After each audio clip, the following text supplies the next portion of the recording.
I believe Jim could have done a better job than me. I don't doubt that. But I have to be willing whenever the Lord wants me to, even though if I can't do as good as the brother, that any brother, God wants me to do my best when I'm called on. I thought about Jesus. He was in Judea one time and doing the work of God and miracles after miracles. And the Jews there, they got evil. They wanted to kill him. So he left Judea. He went into a certain place, and there was a man that was a sinner that invited him in, and he went in to eat with him. And while he was in there was a certain woman that came in, and she got down at his feet and began to wash his feet with the tears that came from her eyes. And she began to dry his feet from those tears with her hair. And her name was Mary. And Jesus remembered this, and he reproved the man across the table that invited him in. He reproved him and showed him where that this woman had more appreciated him than he had, to get it so. And time went on after Mary had left out of the house. Jesus was close to Judea, but he had left Judea because the Jews tried to kill him. And so he got word from one of the ladies, Mary and Martha. He got word from them that Lazarus, his friend, God loved Lazarus. God loved the two ladies, but not with an earthly love. He loved them with a godly love. And so he received word that he whom thou lovest, Lord, he's sick. And so the Lord meditated on it, and he told the disciples, we'll go into Judea again. And they said, well, Lord, the Jews tried to kill you before when you went in there, so why go back? But the Lord said, our friend Lazarus, he sleepeth. And they said, well, Lord, if he sleepeth, he doeth well. But the Lord come out plain and said, Lazarus is dead, and I go to awake him. And he said, I'm glad for your sakes that I was not there, to the intent that you may believe. Now what he meant by that, if we'd have been there, I'd have healed him and he wouldn't have died, and therefore I wouldn't have had the chance to make you understand that I'm able to raise the dead. Now that's what he was getting at. And so he said he received word from them, and so he waited about 4 days. And after 4 days, he went. And Martha heard about him when he was a little ways from the house. She went to him and she told him, Lord, if you'd have been here, my brother would not have died. And Jesus said, thy brother I shall raise again. But she said, Lord, I know he'll raise again in the resurrection at the last day. Jesus said, I am the resurrection. He that believeth in me, though he were dead, Jesus said, yet shall he live. And he that liveth and believeth in me, Jesus said, he'll never die. Do you believe this, Martha?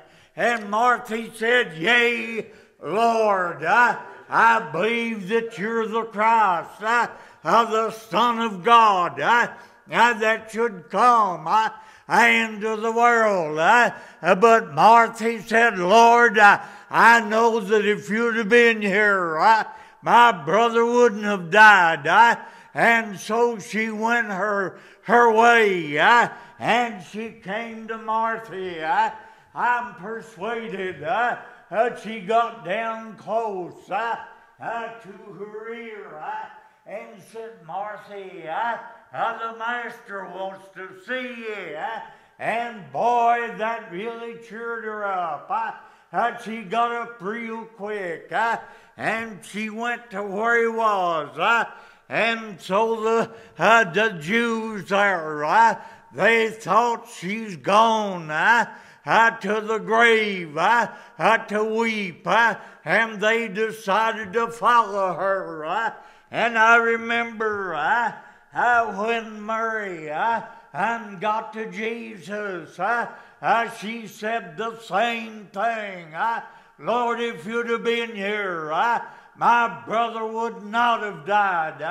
And I believe the same thing myself, that if the Lord had have been here at that time, he wouldn't have let Lazarus died. Why, preacher? Because he loved him. He wouldn't have let him die. Therefore, the disciples would not have seen him raise him from the dead. And he said, I'm glad for your sakes that I was not there to the intent that you may believe.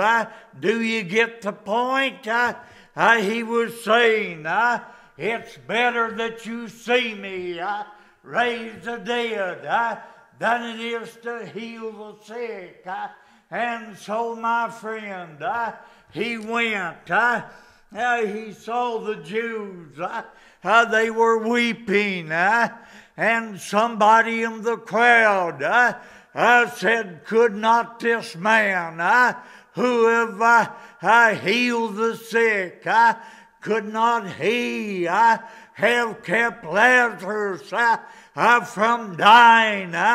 And Jesus groaned in the spirit that got to his heart. And finally Jesus said, where have you laid him? And they showed him. And so Jesus went over to the side probably. And I remember he lifted up his eyes toward heaven, and there he prayed, and he said, Father, I thank you that you've heard me, and that you hear me always, but because the people that stand by, I said it, Father, that they may believe that you have sent me. And he told them, take away the stone. Lord, by this time he's been dead already 4 days, and by this time he stinketh. But listen, when Martha said he stinketh, the Lord said, don't you remember that I told you that if you would believe, you should see the glory of God. And so, my friend, the Lord had him to take away the stone. And he told them to take away the stone. They did. And he got over. I don't know how far from where he was standing, but he looked toward the tomb. And from his heart he cried with a loud voice, Lazarus, come forth. Lazarus' heart began to pump blood. Life moved into his body. Lazarus moved and got up. and Lazarus began to walk. He was clothed in grave clothes, and so on. And his face was bound about with a napkin. But the Lord said, "Loose him and let him go." Thank God I remember the time when the devil had me bound. And it was hard for me to give up sin because I was a sinner. But God looked down and said, "Loose him and let him go." And I felt the forgiveness of God. And I got up and I joined a whole bunch of young people. I was young then myself. And I joined them in praising God. I went home that night and I walked down a railroad bed. I walked about a mile. I looked down at the railroad and it looked like it'd been washed with a clean water. Yeah, it looked like it'd been washed with the clean water, the cinders. I looked up to heaven, and the sky looked like it'd been painted a fresh blue. And I went home. I went in the home place where Mom was. And I said, "Mother, I got saved." Oh, she was happy. And so, I thank God I was baptized. Wasn't long till I was called to preach. When I was called to preach, I left my desire to do much fishing. Because I used to love to fish. I like it a little bit now, but if it hinders me from going to a church service, then I can't do it. And when I'd go down to the river to fish, I didn't enjoy it no more. Had my heart on preaching for God. He called me to preach, and people knew I was called because God was in my life. And I could preach with His power, or He preached me. For 60-some years, the Lord's preached me off and on. It has to be off and on. It can't be a steady thing.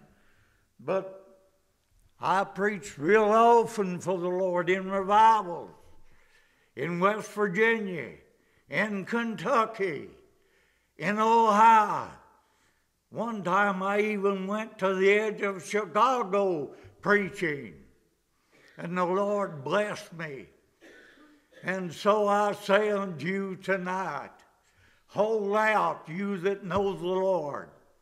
Remember, the Lord is able to raise you from the dead. After a while, He'll call you home. And if you're ready, you'll enjoy the trip.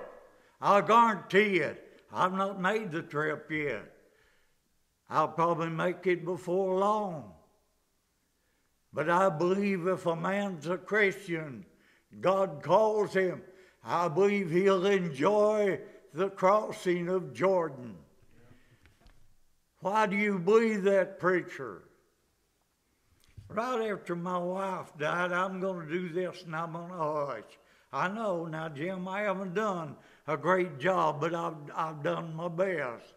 But look, right after my wife, Dora, died, I remember hearing a voice in my room, and I actually heard a voice as same as a man being there. And it was a gentle voice, the voice of an elder man, but it was like a father. And he said to me, I'll carry you across Jordan. Said, don't worry, I'll carry you across Jordan. That's what I'm waiting for. God bless you. I hope you enjoyed what little bit I said, and I'll turn it back to Jim.